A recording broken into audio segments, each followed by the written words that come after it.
Welcome to Kenton's videos. Enjoy the video. In this video, I will show how to replace Nissan Versa side mirror.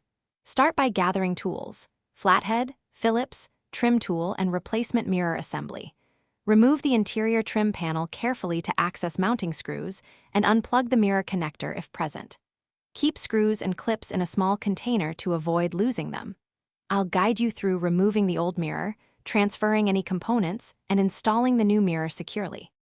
To remove the old mirror, start by prying off the interior trim panel carefully to avoid damage. Support the mirror from the outside as you remove the mounting bolts so it does not fall. Once bolts are removed, disconnect the electrical connector by pressing the release tab and pulling gently. Set the old mirror aside and compare connectors and mounting points to ensure the new mirror will fit correctly and align properly. If you're finding this helpful, please subscribe and like to support more guides. Quick recommendation: upgrade your clean game with the Shark AI Ultra Robot Vacuum, which offers voice control and smart mapping for hands-off tidying while you work on car projects. It's a fun way to keep the garage clean without interrupting your workflow. Check the description for the link and other deals, and now let's get back to the video.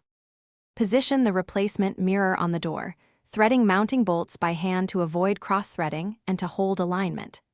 Reconnect the electrical connector and gently test mirror adjustments, heating, and indicators before fully tightening the bolts. Torque bolts until snug, but avoid over-tightening plastic mounts. Reattach the interior trim panel, ensuring clips engage and sit flush. Finish by testing all mirror functions and closing the door to check for proper clearance and alignment. Thanks for watching. Consider subscribing if we helped you.